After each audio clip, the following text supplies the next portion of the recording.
ability, moving forward, gave me the confidence to grow up to be the person I was born to be, and also going through a life of comedy. Well, you seem to be quite comfortable with who you are. But did you ever struggle with identity? You not knowing your birth parents and having a relationship with your genetic history, if you like, and living in a community like Scunthorpe. Did you struggle with identity? Yeah, I think anyone who's been taken from one culture and very much brought to another culture is always going to suffer huge issues of who they are. But I still believe there is a bond that goes beyond the natural parents.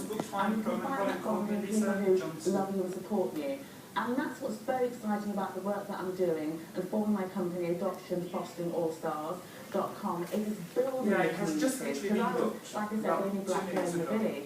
But having that online community that I want to build means no matter where I am, I can meet other people like me, and I can find out how they overcame their issues. So it's very, very important. I want to take this conversation to the continent for a moment. International adoption by celebrities is a hotly debated issue. We've talked about it. Yeah, it's a level book, you know, there's another cab already waiting behind the rich, the wealthy, the famous adopting children from Africa. My take is, at the end of the day, looking. no matter what race or colour or gender you are, you need two people, ideally, who will love you unconditionally.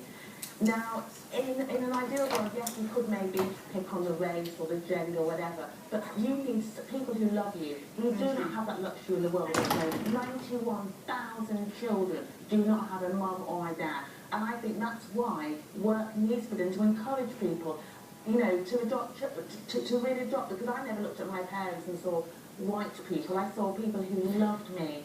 And that's what's really exciting. And you can have the opportunity to define who you are, irrespective of where your birth is as an adoptee.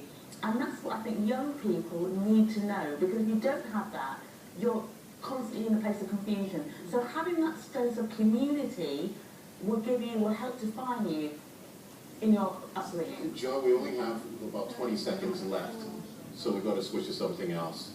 A Nigerian walks into a bar in Scunthorpe. Finish the joke for us. I'll play with you. They panic and have a double gin. Joe Carson, it's been a pleasure having you on the program, and I certainly hope that we get a chance to follow your work at some later today. Thanks so much. And that's it from Focus on Africa. Thank you very much for the pleasure of your company. See you tomorrow. 5 minutes, it just underlines to me the importance of this website that I'm setting up, Adoption Fostering All Stars, because you can't talk about it in 5 minutes.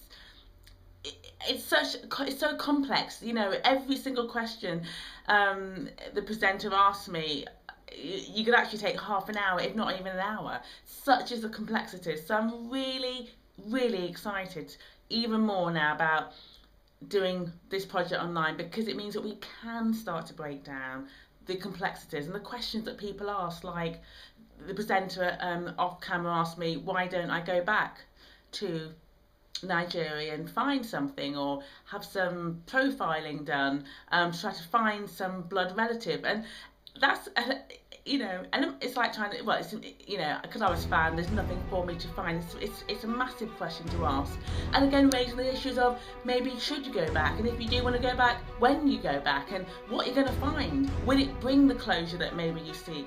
At what point should you draw the line and not bother going back?